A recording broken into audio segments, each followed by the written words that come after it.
Jamás hay que dejar apagar el fuego de tu alma, sino avivarlo. Vincent Van Gogh. Esto es Empoderarte.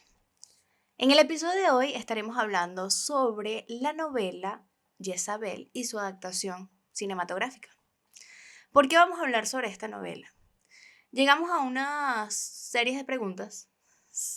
Una de esas es si uno de estos personajes presenta lo que es o representa lo que es la memoria selectiva o simplemente es otra cosa. Entonces queremos desarrollar distintos puntos para llegar a esa respuesta. Jezabel es una novela de Eduardo Sánchez Rugeles, escritor venezolano, publicada en 2013, que habla sobre la adolescencia, los excesos, la amistad y la memoria. Esta novela va a representar el deterioro creciente de un país y el declive de una sociedad humillada por un conflicto político. Y dentro de todo este desastre vamos a conocer la historia de unos amigos, Alain, Eliana, Kaká y Lolo. Lolo, donde vamos a ver que esta generación va a desarrollar temas sobre la sexualidad indiferente, la violencia, el rechazo a la autoridad, en fin, todo esto que conlleva a una apatía, sí, a una apatía constante. Y que esa apatía se debe a una burbuja que se hace para rechazar una realidad que es tan compleja. Fíjate que dijiste un montón de cosas y sin duda es, claro, claramente que sí, todo lo que mencionaste, pero esta película, porque bueno, yo voy a hablar un poco más de la parte cinematográfica, del el tema del cine, de verdad que te hace sentir muy, muy incómodo. Hay partes donde te hacen sentir mal, te cuestionas a ti mismo, tus creencias, lo que está bien, lo que está mal. Tiene muchas referencias al tema del país, al tema cultural. Y es creo que es una excelente representación de la sociedad venezolana en el año en que se desarrollan los acontecimientos, porque es importante decir que la serie da vuelta al pasado, pero en su ambientación original está como basada, ¿no? Está en el año 2033, una Venezuela ya, digamos, diferente, futurista un poco, no demasiado, pero hay un avance tecnológico o es más o menos lo que se ve. Y podemos volver al pasado viendo la vida de Alain, creo que también está en el 2016-17, cuando Venezuela pues vivía una de las crisis políticas más fuertes que ha tenido en el último siglo. Bueno, la dirección de Hernán Javes, creo que se pronuncia así, me parece genial. La dirección de fotografía, los planos, la paleta de colores de la película. Es una película bastante cruda, tiene muchas partes de violencia explícita, desnudos, sexo. No hay cabida para los tabúes en esta película. Me parece que es genial, porque en verdad te ayuda a liberarte, a ver las cosas desde otro punto de vista. Esta película no es para todas las personas, no es para cualquier persona, no está dirigido para... Primero, obviamente tienes que ser, creo que mayor de 18, mayor de 21, no estoy muy consciente, Sí, sí, dependiendo sí, del sí país. tienes.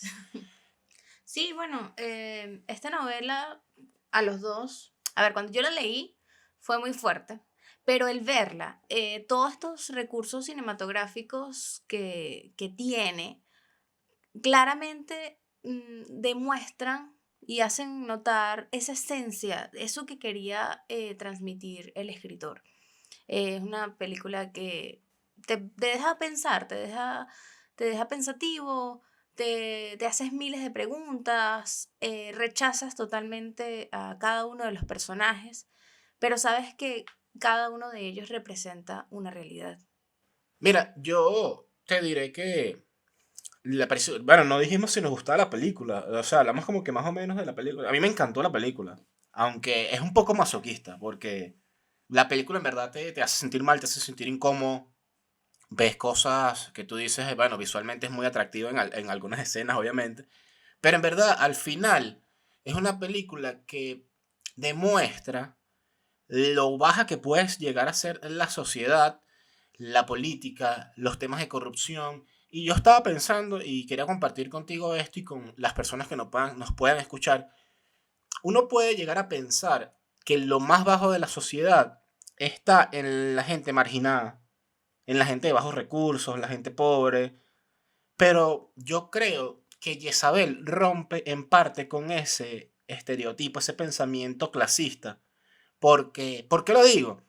Bueno, porque obviamente los personajes de la película, los personajes de la novela, son personas pudientes, con influencia, son personas con dinero, y podemos ver cómo el dinero y el poder puede hacer que tú hagas lo que te dé la gana. No hay restricciones para ti, no hay miedos. Yo soy Dios, tengo Sí, poder y tengo dinero. Entonces me parece que rompe con ese pensamiento de que lo más bajo, lo peor de la sociedad está en las zonas y en las personas de bajos recursos, en las personas marginadas. Y yo creo que en verdad es una completa falacia. sí, bueno, coincido contigo. Realmente el hecho de que tengas dinero o no, no determina si eres una buena persona, no determina tu calidad sí, tu calidad moral, por decirlo así. Siento que esta novela, esta entrega cinematográfica, a mí me dejó muy, bueno, sorprendida, pero a la vez satisfecha, porque es una producción muy bien hecha. Cuando tú ves toda la fotografía, la narrativa, el desarrollo de los personajes, particularmente a mí me encanta Rugeles. O sea, yo he leído todas sus novelas y esta es la única adaptación que he podido ver de él y me encanta que sea una producción venezolana. Me hace sentir orgullosa eso. Ahora, la representación que él hace, las críticas, me gustaría que nuestra realidad fuera distinta, que esas cosas tan crueles que ahí se desarrollan no formen parte de la realidad de mi país. Pero bueno, es algo que no podemos controlar. Ahora bien, Manuel, vamos a entrar en la parte de lo que nos llamó la atención. Esto tiene spoiler, ¿ok? Alain, toda esta trama se desarrolla en el eje, o él es el eje principal de esta trama, mejor dicho. Nosotros llegamos a la conclusión o a las preguntas, como les había dicho al principio, si él tenía memoria selectiva o si simplemente es una persona que estaba muy consciente de todo lo que hizo y aún así no tuvo ningún remordimiento para continuar con su vida. Bueno, para aportar un poco a lo que decías de la producción, disculpa que vuelva un poquito al pasado, atrás. Bueno, es una película también producida en México. Tiene una coproducción de México y algunas partes sí fueron grabadas en el país. Ahora, volviendo a Laim, y me disculpo nuevamente, es un personaje interesante, pero interesante no de cool, sino interesante de impactante.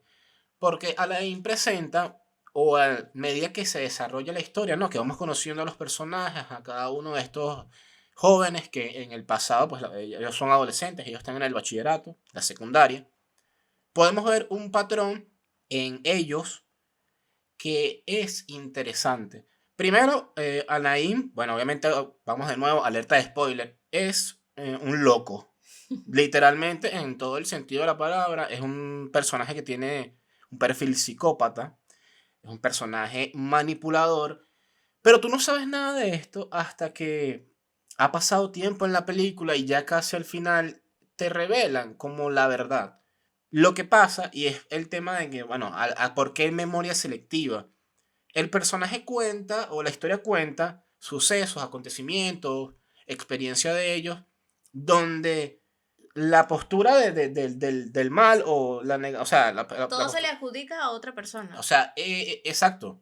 Él culpa o señalan a otra persona de que es la mala, cuando la verdad, todo esto es una mentira, es un engaño.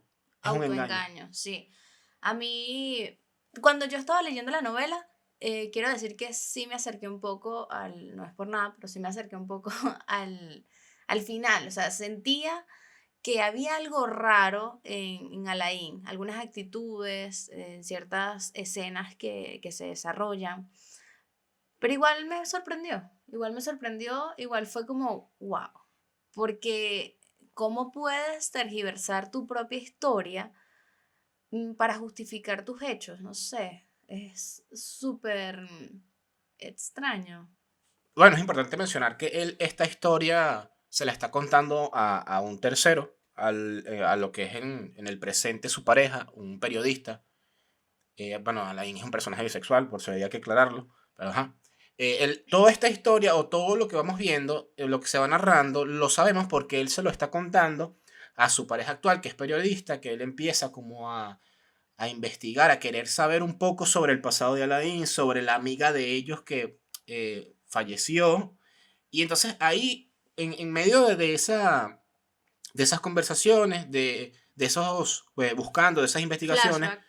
se va descubriendo cada vez más, poquito a poquito, lo que fue pasando y cómo fue pasando. Sí, cabe mencionar que el periodista le pregunta o empieza a indagar sobre el pasado de Alain, porque él está, sí, formó parte de una investigación porque supuestamente quien asesinó a Eliana fue un profesor de ellos. Entonces, por ahí empieza la investigación y que se dan cuenta, o el periodista se da cuenta, que esa persona es inocente. Y todo sí, cómo pasaron las cosas fueron muy Sospechosas. sospechosas. Hay incongruencias, hay huecos. Pero bueno, ¿por qué? ¿Qué tiene que ver Alain? ¿Qué tiene que ver empoderarte? O sea, ¿por qué estamos haciendo toda digamos, toda esta combinación? No sé. Porque el cerebro muchas veces puede elegir de manera automática, o sea, él lo hace automática, no, autónoma. Él puede elegir qué cosas puedes recordar y qué cosas no.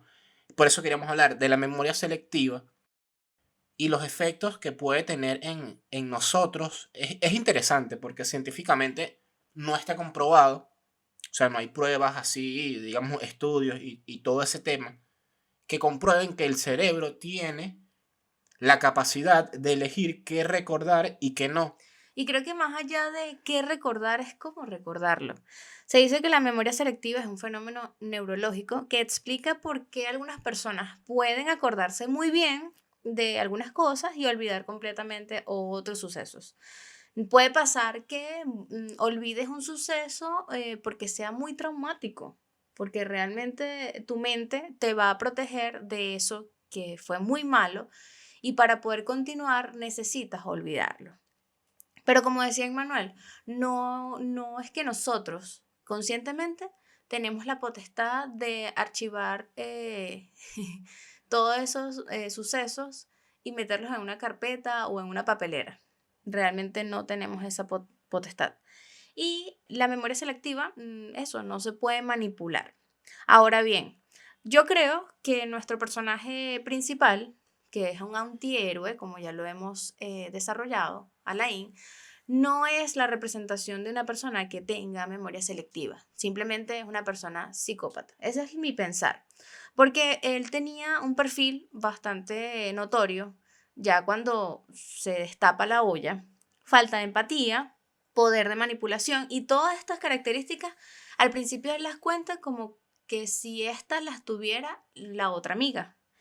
El poder de la manipulación. Él era el que manipulaba a todas sus amigas para que hicieran lo que él quería. La irresponsabilidad. Nunca aceptaban que lo que hacían estaba mal, simplemente culpaban a otro. Yo lo hago porque tú no haces esto, yo lo hice porque, ¿sabes? Y luego está lo de las mentiras. Es ahí donde yo voy. Era un mentiroso patológico y simplemente las mentiras fueron como un salvavidas para él poder continuar bueno, con su vida. Yo quería decir algo y es que cuando empezamos a ver la película, y bueno, ya Ibis obviamente tenía todo el contexto, ya sabía qué pasaba, no me hizo ningún spoiler en ningún momento. Yo le dije, oye, vale, me encantaría ser Alain. Yo también, ¿sabes? Le dije, yo también quiero vivir ese sueño, Don Pool. Porque Bajo bueno, la inocencia, claro. obviamente veíamos a un liceísta ya saliendo en su fase final del liceo, rodeado de tres chamas, porque, o sea, todos eran jóvenes, todos eran muy guapas, tenían orgías, por eso digo que tiene sexo muy explícito, tenían orgías, hacían locuras, se drogaban, entre otras cosas, que bueno, no era justamente lo que yo me quería drogar, pero me refiero a estar rodeado pues de chicas lindas y esas cosas, digo, La fantasía de todo hombre, o de algunos. claro, puede ser. Entonces, Claro, yo digo, yo también quisiera vivir ese sueño y todo ese tema, y a medida que avanza la película, que avanza la historia, que empiezo a ver los patrones de conducta de Alain, porque tú sí ves como que algo sospechoso, como decíamos, en la historia se presenta como la mala, una de las amigas de él, como ocultando, esa era, bueno, esa es su versión de la historia o la versión que él vendía al periodista. Entonces tú le agarras como cierto odio a Kaká, que es la chica que como que Le adjudican la todo. cual él se oculta detrás de ella. Yo sí creo que, bueno, Alain, no sé, yo siento que él sí tenía memoria selectiva. Él, después de que pasó todos esos hechos y todas esas cosas malas que hizo, trató de como continuar con su vida, trató de, qué sé yo, de seguir y todo ese tema, y su mente en parte bloqueó algunas de esas cosas que pasaron. O es más o menos mi percepción de cómo yo veía. Ahora, cuando empiezan otra vez a investigar, cuando empiezan a indagar otra vez en el pasado y todo eso, porque digamos, pasaron 10 años, creo que fueron, más o menos en contexto, o un poco más. Al empezar otra vez a investigar, se empiezan a abrir como esos pensamientos otra vez de lo que fue, de lo que verdaderamente pasó. Sí, bueno, hablando un poco más allá de lo que plantea la trama, a mí me parece interesante tocar el tema de que dejemos de romantizar esas fantasías. O sea, realmente ellos lo hacían para llenar sus vacíos. Obviamente cada uno a su manera, pero los excesos, cuando eres adolescente, crees que son el medio para acceder a una felicidad.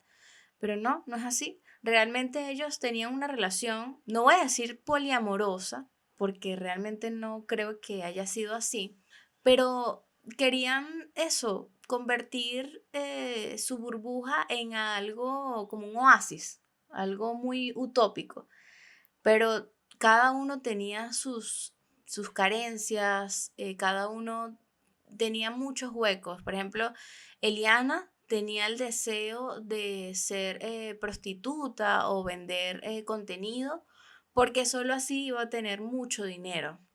Y realmente sabemos que no es el medio, no es el único medio. Pero se ha romantizado mucho esto de vivir sin límites, con excesos. Y no solamente es la generación que plantea Rugeles, siento que había muchos comportamientos que he visto actualmente. Pero ahora volviendo al tema de la memoria selectiva, ¿no? Y cómo es impresionante que el cerebro pueda borrar cosas de tu cabeza para protegerte. Yo, obviamente, bueno, no sé si todo el mundo coincida o también haya tenido, digamos, lapsos de memoria selectiva. Hay cosas que yo no recuerdo cuando yo era pequeño, porque creo que ya lo había mencionado en otro episodio. Mi papá era una persona violenta, agresiva, alcohólica, y entonces vimos episodios muy traumantes, yo no quiero entrar en detalles obviamente, vimos muchos episodios traumantes, los cuales yo casi no recuerdo, la mayoría de hecho no los recuerdo, recuerdo son como que los pocos momentos felices, porque eran más los negativos, pero es eso lo que quiero decir, es impresionante cómo el cerebro en verdad borra cosas de tu cabeza. Igual hay cosas traumantes que pasaron ya, bueno, o sea, más recientes, más y que no se pueden borrar. No sé, es impresionante cómo tiene esa capacidad de protegerte de ciertas cosas de las que él elige, porque realmente es como que, bueno, yo elijo, mira, esto sí te lo voy a borrar. ¡Pam! Y suprimir. Sí, y creo que siempre la mente es muy interesante, maravillosa, porque nos va a proteger. Claro, a veces hay que educarla, porque nos protege de escenarios que realmente no son reales, ¿sabes? Como no voy a empezar este trabajo porque, bueno, puede pasar esto, esto y esto. Entonces nos quedamos ahí estancados. Pero sí, ciertamente te entiendo. A mí me ha pasado que tengo familiares que se acuerdan de cosas que fueron fuertes, yo debería acordarme, pero no me acuerdo de nada. Y eso que estaba como más grande que esas personas que se acuerdan, con detalle. Otro ejemplo que tengo por ahí, bueno, tengo dos más de hecho. Uno de ellos es cuando una persona tiene un accidente, no recuerda el accidente, no recuerda lo que pasó, no recuerda con exactitud o sea, el desenlace del accidente, por ejemplo, automovilístico. Una persona que sufre un accidente automovilístico va a recordar hasta el momento del choque, el impacto. Luego de eso, no sabe qué pasó y hasta que está en el hospital, hasta que está en un lugar calmado, después de, no recuerda con exactitud todo eso que pasó. Y el segundo ejemplo que tengo es, por ejemplo, cuando tú terminas una relación con tu ex, casi siempre te vienen son los momentos positivos, los momentos buenos, los momentos donde se sintieron bien, porque el cerebro le da prioridad a las cosas que vivieron felices. De hecho, hay cosas que puede llegar a eliminar, peleas muy fuertes, puede llegar a borrarla o puedes recordar muy, muy poco de esas situaciones. También puede, y esto lo voy a decir ya obviamente porque es lo que me pasó, también puede hacer que algo que tú hiciste, alguna discusión, alguna actitud que tú tomaste, la borre o la minimice. No, eso no fue tan grave, porque que no me parece tan cool, él intenta protegerte, pero te está liberando de culpa porque, no, yo no me acuerdo, entonces, pero eso no significa que la otra persona no se acuerde. Entonces, lo que quiero decir es fascinante, es muy interesante el tema de la memoria selectiva. Sí, con lo que decías yo no sé, a mí me pasó todo lo contrario. Yo recordaba todas las cosas malas cuando terminé mi última relación. O sea, Bueno, creo que también depende de las condiciones en las que hayas terminado. O sea, si terminaron muy, muy no mal, sé, siento que era que, no sé, estaba como, yo todo lo metía en una caja. Entonces creo que esa caja explotó y explotó muy feo. Entonces, ya. pues es que Sí, me guardé te muchas estabas cosas. guardando. ¿Algo más que te gustaría añadir sobre la película, sobre Jezabel, sobre la memoria selectiva? Creo que no hay que romantizar nada de lo que sucede en la novela. No lo tomen como si es que, bueno, es que es normal o hay que normalizar esos escenarios, esos personajes. Realmente es una crítica y es una crítica que, que tiene que servir para recordar. Yo siento que todas estas situaciones sociopolíticas se repiten y se repiten porque pareciera que tenemos una memoria bastante corta. No voy a hacer memoria selectiva, pero uno recuerda lo que quiere, ¿no? No recuerdo lo que quiere. Esto fue Empoderarte.